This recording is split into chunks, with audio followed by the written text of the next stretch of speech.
Hey guys, this is Greg with Fit for Expedition, and last time you guys saw me, we were in Phoenix, right? We were at the Rhythm Room. We were checking out Big Sandy and his Fly Right Boys with Bria Burns, friend of mine, opening up for his show. She always opens up for him when he's in Phoenix, and they're from Phoenix. You should check them out. Bria Burns and the Boleros, great band, excellent band. Kind of a country swing, rockabilly kind of style. You'll love them.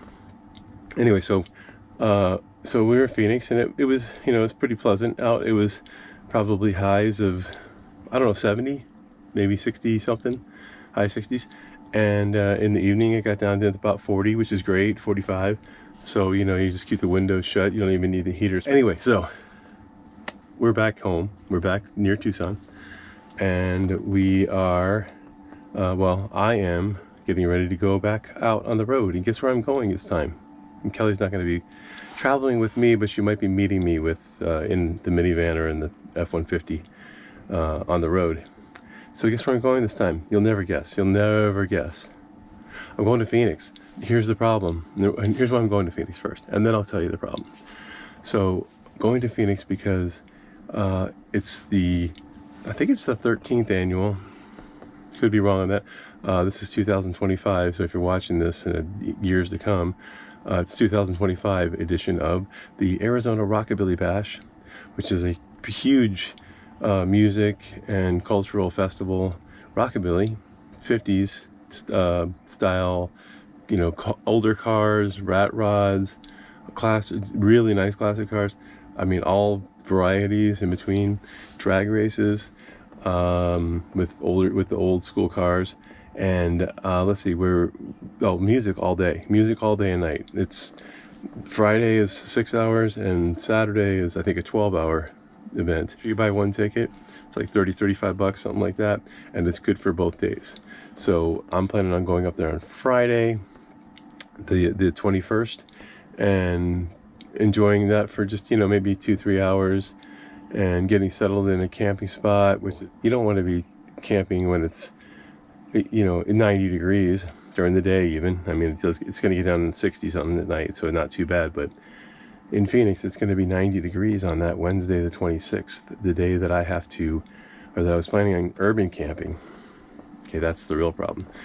I'm going to be urban camping at the Rebel Lounge, going to see Agnostic Front, and at the Rebel Lounge. And I've done this before, camp around the street in front of the club. No issues. The problem is you really can't be.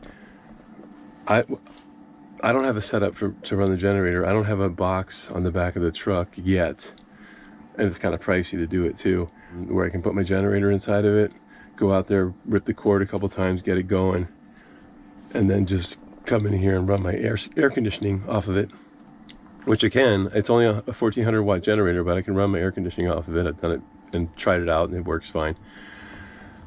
I can't do that because it's not on the back bumper. It would have to be sitting out on the sidewalk or on the street behind me, which is, well, for one thing, that means you have to keep an eye on it. I mean, you know how fast somebody can just grab something like that, $600 generator, and just be off with it, you know, before you could even get out the door. So I can't really run my air conditioner at the Rebel Lounge. So quite a bit hotter than it is in Tucson. Right now I'm wearing a hoodie because I'm actually a little bit cold in Tucson. I doubt that it feels like that in Phoenix. I mean, it's 50 something here, I believe, right now. Anyway, so that is the main issue. Temperature. So here's what I am doing. This is the air conditioner that I'm talking about. This is the one I'm bringing. It's a Frigidaire, and it uses 600 watts when it's on full cycle, and the generator powers that. It's not really an issue. So, you know, if I could have the generator on the bumper and it was mounted, I don't think it'd have an issue, because, you know, work trucks and, you know, businesses, they run generators all the time to run power tools and that kind of thing. So, but, you know, so nobody would probably even notice. However, I can't do that. So that is an issue on the 26th. That means I really don't want to be drinking more than a beer or two at the show because I don't want to have to get up super early in the morning afterwards and drive out to the desert where I can plug in my air conditioner to stay cool. So it's kind of up in the air if I'm going to go to the Agnostic Front show on that Wednesday. If I do, then immediately the next day, the 27th, I'm going to be heading up north. I was going to go to Camp Verde, which is off of I-17, or possibly go to the Sitgreaves Forest, which is it's a little east of there, so it's only about an hour and a half, maybe 2 hours from the Rebel Lounge in Phoenix, but it's a good 20-25 degrees cooler there. So I was planning on doing that. That's still up in the air. I mean, possibly Willard Springs Road up by Flagstaff. I could go there. That would be actually probably cold at night, maybe 40 at night. So, and that's pretty comfortable when you have blankets, and so that's what I'm thinking about right now. Hey, so a little update on the trip to Phoenix to go to the Arizona Rockabilly Bash. Little wrench got thrown in the works. It's actually a good thing, but it's just a bad timing. Anyway, so I'm getting an arthroscam, I think it's called, or an arthrogram on my right shoulder. I've been trying to get in for a while because I've been having problems with my shoulder for years, from 46 years of lifting, of training. So I got in, and it's going to be right now. I'm going to get it done, but that means today is the day I was going to leave to head up to Phoenix. And Kelly has an appointment on Saturday morning, and she's not going to be able to get up there and meet me until Saturday afternoon, late afternoon. So I just decided I'll just go up on Saturday. We'll just caravan. We're both going to go to the Rockabilly Bash. We'll park 2 vehicles there. We'll have to pay an extra $9 to park a vehicle there. But that way the dogs can be inside of the box truck, inside the parking lot at the event. So if we have to go out and give them medicine or food or take them for a walk or check on them or whatever, and it's going to be 82, so not really super hot. We can run the fan. We have a fan that just moves tons of air, and then we got the roof vent. So it'll stay below 82. It'll probably be about 79 or something inside the truck, and everything should be fine. And we don't even know. Maybe they'll let us have the dogs inside. We're not even sure yet. Maybe they'll let us bring them into the event, and we'll find out when we get there. But anyway, I'm going to head over and get this procedure done. Okay, so that, as they say, is that. I just got out of the machine. Man, that takes a lot longer than I thought it would take. And then they put your shoulder in some pretty bad positions, especially when it's already in pain like mine is. Got out of there, heading home, and this is like a 45-minute to an hour drive from my house too.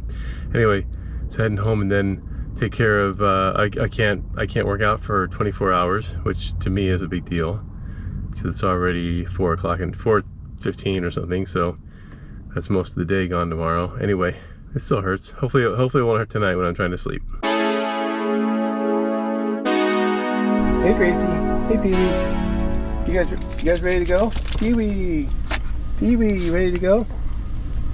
All right, let's go meet your mama, and then we'll caravan up to Phoenix.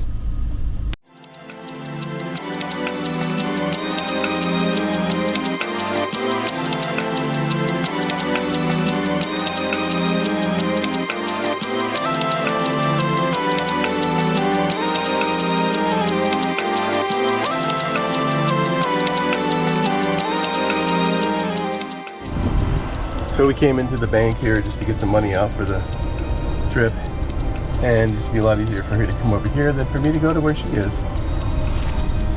So that's what we're gonna do. All right, we arrived after 2.5 hours, I think. I don't know, there was a bunch of accidents and all kinds of stuff out on the highway. In the same spot that there always is. It always says it takes 2 hours and 10 minutes, whatever, to get to Phoenix, whatever it is. But it ends up taking at least 2 hours and 40 minutes to get wherever you're going. So I don't know why they don't just update it.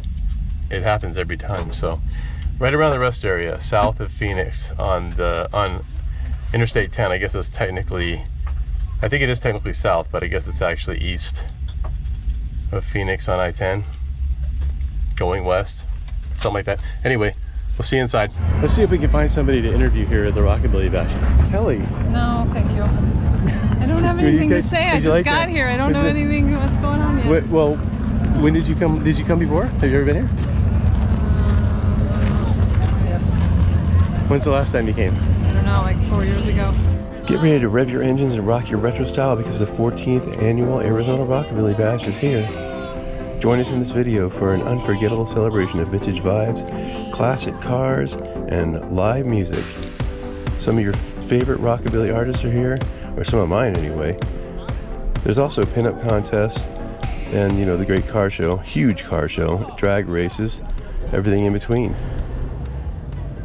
Feast your eyes on this extraordinary fusion of vintage charm and rugged power. This is a custom 30s Chrysler RV. I know it's not really a Chrysler RV, but it's built on a heavy-duty F800 chassis that was already converted to four-wheel drive. You know, this is totally one of a kind. But, you know, it's an RV, and I wanted to show it to you.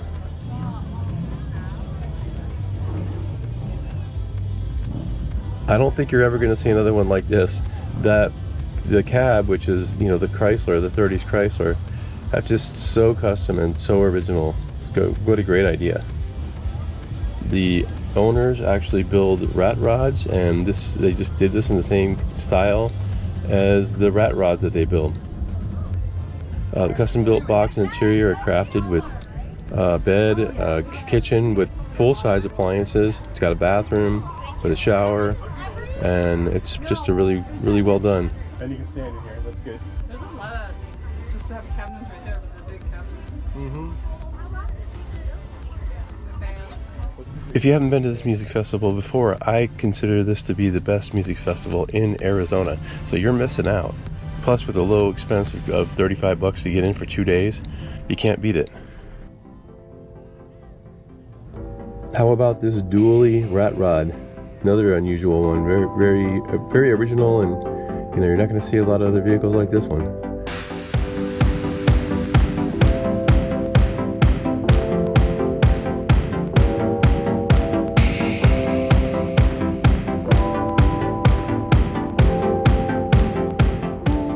I like the license plate on this truck. It's called Picker. The license plate says Picker.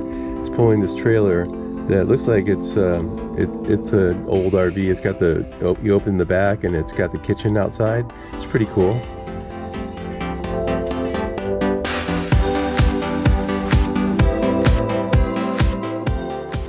This car is kind of like American Graffiti.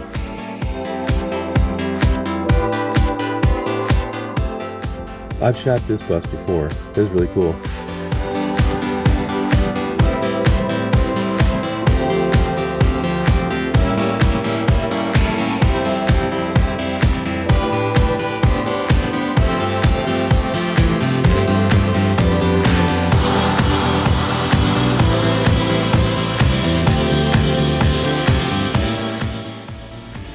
I would have to say that the car show is about 25% larger than it was a year ago.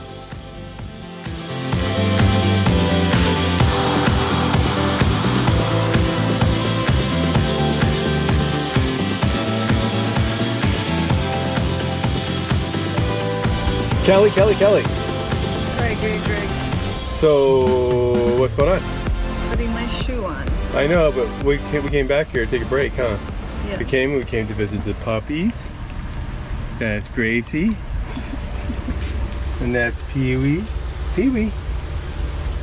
And somehow Pee-wee had gotten to the front, and the front is really hot. It's like, wait, it's so really nice back here because we got this fan. Here, listen to this. You can hear the air move in that fan, and then we got this vent blowing out. So pretty comfy, you know, for the puppies. Anyway, we're going back over to see the show. There's a band playing right now that neither of us can remember the name at the moment, but it's a band that I've seen before. I even bought a t-shirt for Kelly, and she's never even seen them, so we're gonna go see them real fast. So the band that you can hear in the distance right now, we remembered what the name of the band was. It's the Screaming Rebel Angels. So luckily everybody moved that was around us, so we can get out now.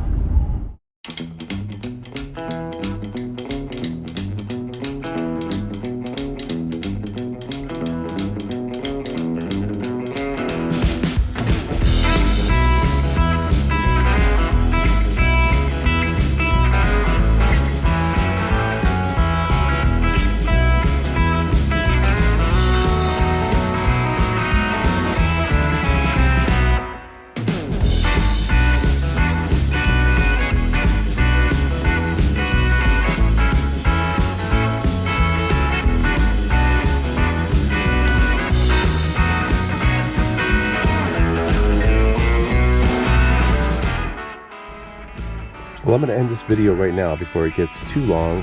But this is where we stayed. This is the trust land right next to Lake Pleasant, right here near Phoenix. That's actually Peoria, Arizona. And we had a nice quiet night. It was so close that we drove there within a minute from where we were at the festival, at the Arizona Rockabilly Bash. Make sure you come and enjoy this festival if you have a chance.